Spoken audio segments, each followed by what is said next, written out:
moi, ce qui s'est passé, c'est que ce qui m'intéresse personnellement dans la pratique artistique, c'est à la fois les questions de l'espace, de l'espace du lieu lui-même, de comment rentrer en dialogue, et aussi la question du geste acté en fait, d'être présent pour, euh, pour voir en fait, enfin, d'être présent et de faire évoluer le travail, et d'avoir en fait une espèce de geste performance. Et donc, ce que j'ai proposé, c'est qu'il y avait deux photographies qui étaient avant moi, qui étaient les photographies d'une amie, Lola Carcy.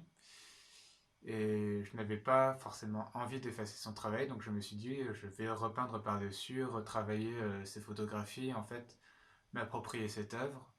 Et en fait, durant tout le mois de février, venir comme ça régulièrement, donc c'était prévu tous les vendredis soirs en fait, et faire, faire comme ça, évoluer ce travail. En fait, à chaque fois que je viens, je prends des photos, je prends des photos du dessin, comme ça j'ai une forme de progression de l'œuvre à travers le temps. Et aussi au mois de mars, du coup, la pièce qui est, enfin, les deux dessins qui sont présents en fait, comme ça, et que je peux aussi continuer à faire progresser. Donc, oui, c'était un workshop, donc le workshop Shining, proposé par mes deux professeurs, Cédric Tesser et Olivier Milagou. Et donc, c'était en fait une semaine confinée avec les étudiants entre les étudiants des Beaux-Arts de Toulon et ceux de Nice, donc de la Villa Arson. Donc, on a, disons, vécu une semaine tous ensemble, à manger, dormir, travailler comme ça. Et on avait des locaux où on avait en fait quartier libre pour faire tout ce qu'on voulait. Donc on pouvait coller des trucs sur les murs, les casser, utiliser tout le matériel à disposition, enfin tout ce genre de choses. Et moi j'ai travaillé avec une amie avec qui j'ai l'habitude en fait de travailler en duo et une étudiante de la Ville Arson. Et ensemble on a travaillé dans une salle qui avait déjà été utilisée par deux autres artistes. Donc c'était une salle qu'ils avaient repeint en orange et en jaune, donc des couleurs très vives, et sur lesquelles il y avait des grands dessins d'animaux. Donc nous, en fait, l'enjeu, ça a été surtout d'arriver à s'imposer face à quelque chose qui déjà visuellement était très très fort. Donc de créer des pièces et des peintures murales aussi qui arrivent en fait à jouer avec ce lieu, quoi. Donc le vernissage, ça a été juste la veille du confinement d'ailleurs, et ça tombait très très mal en fait.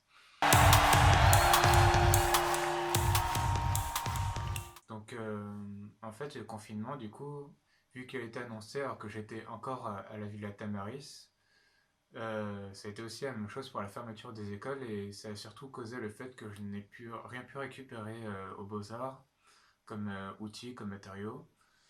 Et donc c'est resté soit là-bas, soit la villa. Et du coup, je me suis dit, étant donné que je n'ai pas mes outils, étant donné que je n'ai pas d'espace, qu'est-ce que je fais? Donc, j'ai mon ordinateur. Et c'est aussi un travail que j'ai, c'est que je dessine sur Paint avec une souris. C'est quelque chose qui est très long, très fastidieux.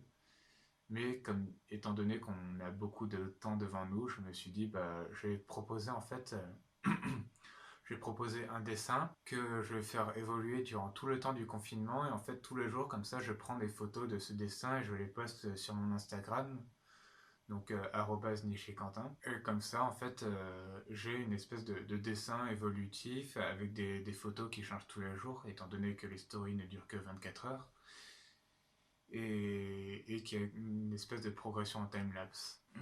Avec du coup un résultat final qui ne sera dévoilé que à la fin du confinement.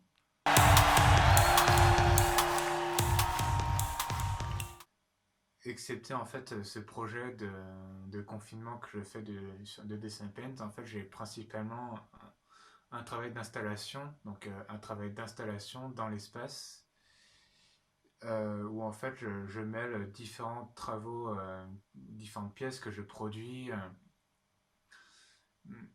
avec des objets comme ça que j'ai, des objets qui sont de l'atelier, du quotidien, ce genre de choses, et aussi des objets de l'espace même du lieu. Donc par exemple quand je suis au Beaux-Arts dans un atelier, je vais travailler avec des tréteaux, je vais travailler avec de la bâche, ce genre de choses.